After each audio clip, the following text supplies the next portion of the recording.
오늘 이 시간 우리에게 주신 하나님의 말씀을 제가 봉독해 드리겠습니다. 요한일서 3장 18절 말씀입니다. 자녀들아, 우리가 말과 혀로만 사랑하지 말고 행과 진실함으로 하자. 아멘. 우리 한 목소리 같이 읽도록 해보겠습니다. 시작. 자녀들아, 우리가 말과 혀로만 사랑하지 말고 행과 진실함으로 하자. 아멘.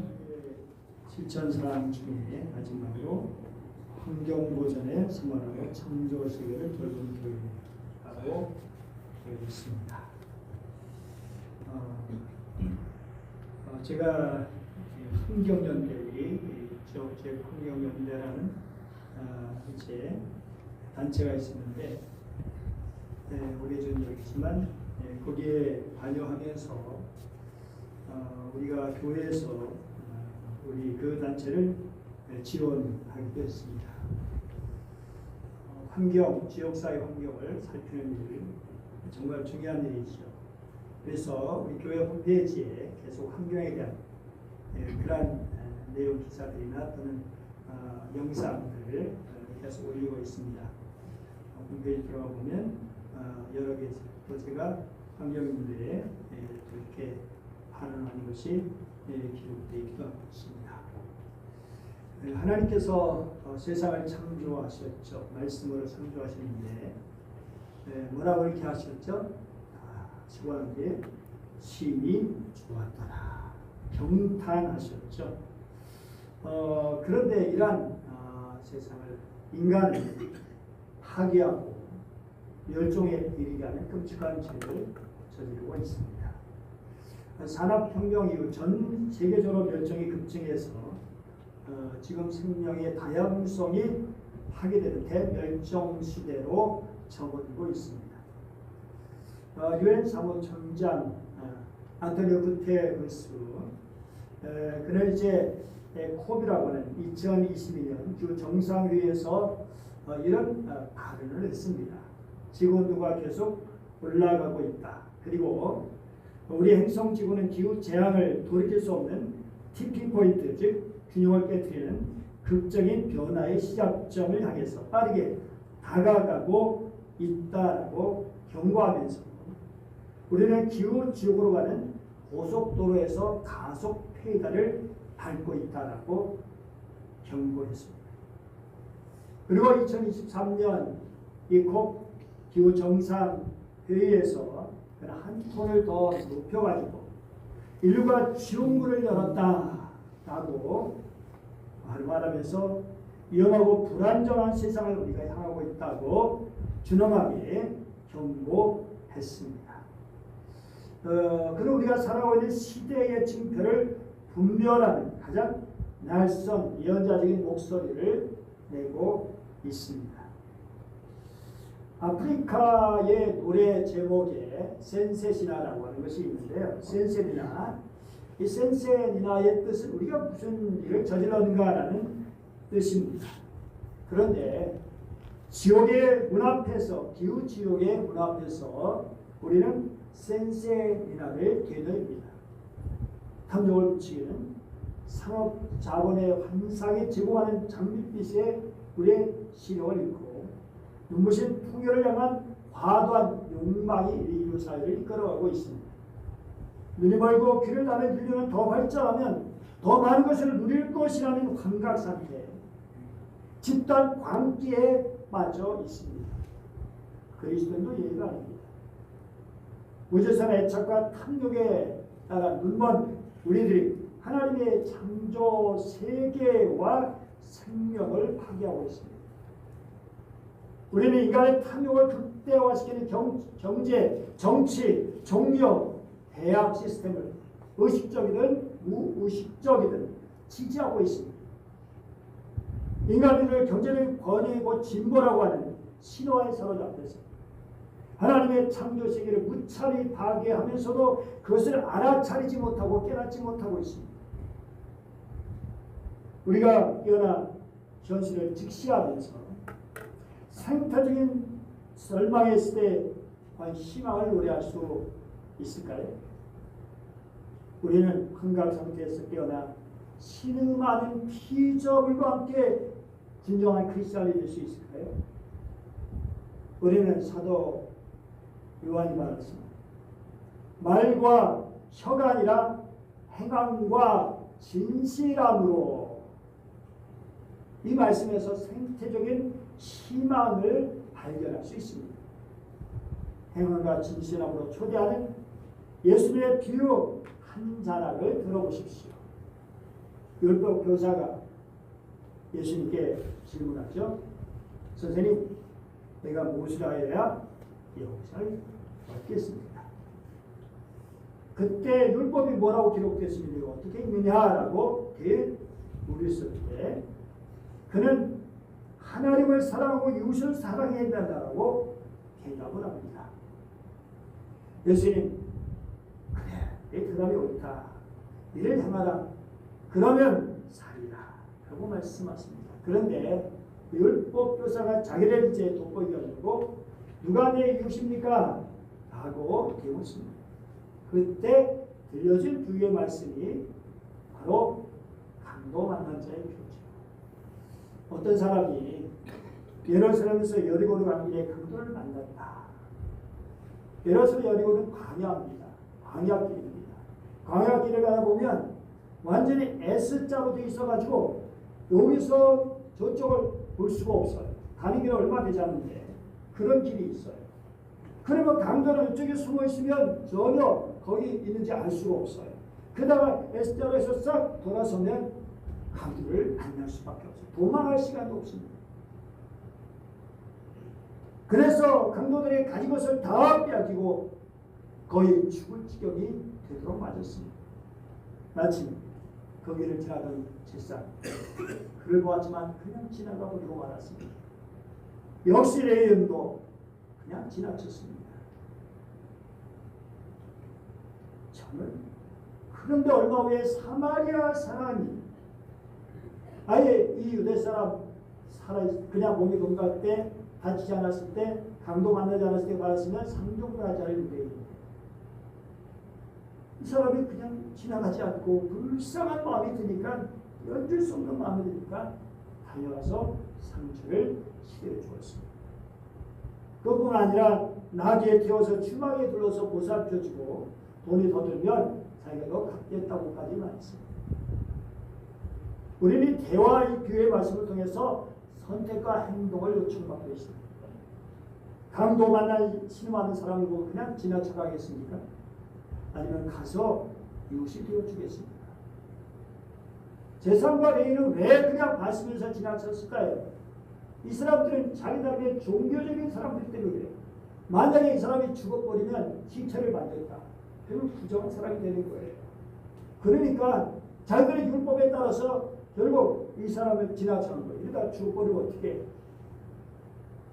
하나님 주신 율법이 본래 정신이 그것이 아닌데 그들은 그것까지 생각해서 그렇게 돌보지 않았죠. 그런데 이 사마리아 사람 주님께서 누가 강도 받는 자의 이웃이냐? 라고 물을 때 율법교사 자비를 베푼 사람입니다. 라고 응답합니다. 강도 받는 자의 이웃은 그를 보고 가엾은 불쌍한 마음이 들었습니다. 가까이 가서 상처에 기름을 또 포도주를 붓고 싸매주고 그렇게 지극정성으로 돌고 죽었던 것입니다. 그런데 이 사람이 사마리아 사람이다. 사마리아 사람. 예수님께서 율법 교사에게 말씀하셨듯이 오늘 우리에게도 가서 너도 이와 같이 하라 라고 말씀하십니다. 그러면 90대의 강도 만난 자가 누구냐? 라고 하는 게 중요하죠. 물론 정말 강도 만난 수많은 사람들이 있습니다. 경제적인, 정치적인 여러 가지 많은 강도 만난 자들이 있죠. 목소리 내지 못하고 그럼에도 방어력도 없어요. 죽어가는 사람. 그런데 이 질문에 올바르게 응답하기 위해서는 우리의 개념을 피조물까지도 확장시켜야 하는 거죠. 유대인들은 사마리아 사람을 사람 취급하지 않았지만 예수님께서는 비유를 통해서 강도 만난 자의 진정한 이웃은 다름 아니라 사마리아 사람이었다는 걸 보여주십니다. 우리는 이웃의 울타리 넘어서야 하는 것입니다. 그리고 인간종을 뛰어넘어서 모든 피조물로 확장시킬 때 생태적인 희망이 있는 것입니다. 피조물을 이웃으로 대할 수 있는 성경의 가르침과 전통을 어디서 찾을 수 있을까요? 하나님께서 매 창조의 순간마다 좋다고 하셨습니다. 그리고 마지막에는 심히 좋았다고 하셨습니다. 노아명은 피조물인 하나님 앞에서 주체적인 언약 당사자임을 보여줍니다. 거기 하나님께서는 정말 그들을 종을 살리시기 위해서 그렇게 태우신 것을 볼 수 있죠. 이사야 선지자는 인간과 동물 사이의 친밀함을 메시아시대로 예언합니다. 공과 이리와 사자와 독사 그리고 어린아 암수 전혀 어울리지 않는 것 같은 그러한 생물들이 같이 어우러지는 것이 바로 천국이다 라고 하는 것입니다. 거기는 상하고 물고 뜯고 해야 하는 그것이 사라지 함께 더불어 살아갑니다. 시편 기자는 피조세계는 하나님을 찬양하는 찬양 공동체임을 그래서 인간에게만 찬양하라고 하지 않고 별들아 찬양하라 해야 찬양하라 모든 만물에 찬양하라고 합니다. 요한에게 만물은 말씀이 육신이신 그리스도를 통해서 창조되었습니다. 그는 분명히 믿었고 또 그것을 우리에게 선포합니다. 예수님께 세례 받고 광야로 가셨을 때 사탄의 유혹을 받으셨죠. 그런데 마가복음 1장 13절 보니까 덜 짐승과 함께 계셨다라고 말씀하고 있습니다. 이런 관계를 발전시킨 성인들의 이야기가 많이 있습니다. 그 중에 어떤 이야기가 있을까요? 우리가 화면을 보면 알 수 있듯이 샌프란시스코 늑대와 친구가 되었죠. 정말 놀라운 일 아닐 수 없죠. 주님 안에서 성령 안에서 이렇게 친구가 되신 모습을 잘 보여주고 있습니다. 더구나 제롬이라고 하는 분이 있는데 이분은 어떤 그렇죠? 그림을 보면 사자의 발에서 가시가시를 제거해주고 그리고 이 사자는 무식하게 그 제롬 앞에 그 믿음의 사람 앞에 무식한 양처럼 되는 모습입니다. 두 이야기는 신앙입니다. 이웃의 범위가 점점 넓혀서 어디까지 갈 수 있는가요? 마침내 다른 종을 포함해서 마무리의 일치까지 이름을 보여줍니다. 성경과 전통에서 피조물은 단순히 물질이 아닌 우리의 이웃임을 보여줍니다. 하늘과 땅 그리고 존재하는 만물을 부모 형제 벗이라고 부르는 동의 가르침도 있습니다. 아니 샌프란시스코도 내 형제요 내 자매요 라고 그렇게 부르기도 했습니다. 전을 통해서 우리에게 말씀하시는 로마서 1장 20절 창세로부터 그의 보이지 않은 것들을 본 그의 영원하신 능력과 신성이 그 만드신 만물에 분명히 보여 알게 되다니 그러므로 핑계치 못한다고 말씀하고 있습니다. 여러분 이러한 가르침에 따라서 우리 시대의 강도만한 이웃은 신이 많은 피조물이 분명합니다. 우리의 이웃은 파괴된 살림 우리 최병석 목사님이 페이스북에 계속 얘기하죠. 살림청이 대체 뭐하는 거야? 오히려 살림청이 살림을 파괴하는 그런 데 입조하는 모습들을 고발하는 것들을 볼 수도 있어요. 독성물질로 오염되는 바다 후쿠시마 왜 처리했습니까? 오염수지. 작년 8월 24일부터 오염수를 방출해가지고 언제까지? 2051년까지 방출하는 겁니다. 그런데 아무런 이상이 없다 했는데 이미 작년 죄수임이 형체량이 훨씬 증가했다는 것이 확인되었습니다. 그러면서도 문제없는 것처럼 먹방을 한 국회의원도 있었습니다. 사랑합니다. 멸종을 눈앞에 두고 있는 많은 생명종, 주거지 파괴로 인해서 남극계를 떠날 수밖에 없는 기후난민들, 피조세계를 파괴하는 것입니다. 하나님의 오작 당사자를 살해하는 신성모독이기도 하고 우리의 형제 자매를 괴롭히는 자해적인 행위이기도 합니다. 죽이는 그런 일이기도 합니다. 진화는 기적을 보고 그냥 지나가겠습니까? 아니면 우리가 가서 이웃이 되어 주어야겠습니다. 예수님의 물음에 진지하게 따르고자 하는 이들이 행보로 생태적 실망의 길을 걷고 있습니다. 말과 혀가 아니라 행함과 진실함으로 사랑을 실천하는 겁니다. 두 가지를 지어낸 거죠. 나무를 심어라. 그리고 변화를 요구하는 행동을 하라. 그래서 툰베리라고 하는 당찬 소녀가 있죠. 스웨덴에서 학교 파업을 일으켰고 세계에서 가장 잘 알려진 기후위기에 저항한 활동가 10대 활동가, 이제는 10대는 아니에요. 21살입니까? 툰베리는 미래를 위한 금요일 운동을 시작했고 세계 많은 젊은이에게 기후변화에 반대하는 시위에 참여하도록 영감을 주고 있습니다. 툰베리와 함께 전 세계 수천 명의 젊은 청년들이 미래를 걱정하며 전 세계적 기후위기 문제의 신성한 대책을 요구하고 있죠. Z세대들은 기후위기에 민감한 반응을 보이며 자신들의 미래와 지구를 연결시키고 있습니다. 지구를 보호하는 것이 자신의 미래라는 것을 알고 있습니다. 여러분, 앞으로 우리가 후손들이 살아갈 시대는 어떤지, 얼마나 큰 위기를 겪어야 될지 가슴이 몽롱. 툰베리가 2018년 12월 COP24 기후 정상회담 거기서 이렇게 말했습니다. 저는 2078년에 75세가 됩니다. 만약 내게 자녀가 있다면 그들은 나와 함께 하루를 보내면서 당신이 아직 행동할 시간이 있었는데 왜 아무것도 하지 않았는가 물어볼지도 모릅니다.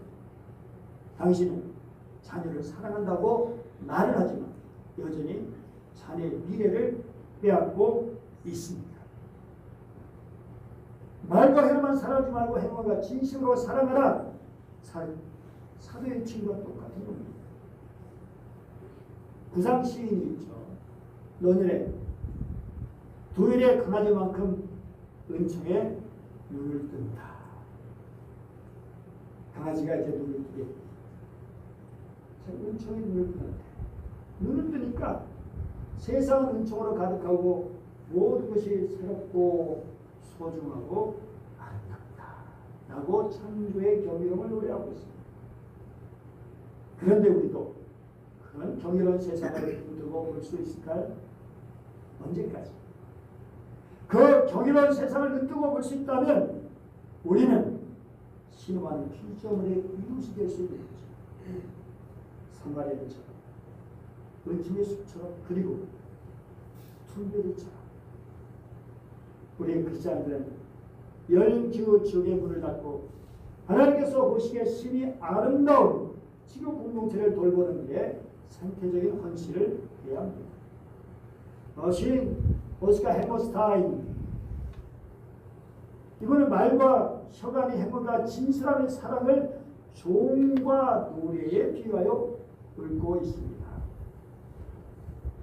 한번 같이 읽어볼까요? 시작. 종은 누가 그걸 울리기 전에는 종이 아니다. 노래는 누가 그걸 부르기 전에는 노래가 아니다. 당신의 마음속에 있는 사랑도 한쪽으로 치워 놓아서는 안 된다. 사랑은 주기 전에는 사랑이 아니니까. 종이 울리기 전에는 쇳덩이에 불과해요.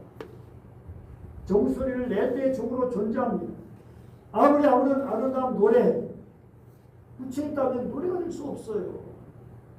노래를 부르고 연주할 때 음악입니다. 당신의 마음속에 피조물 세계에 대한 아무리 큰 사랑이 있다 할지라도 행함과 진실함으로 실천하지 않으면 소리나는 불이와 울리는 꽹과 비에 불과하죠.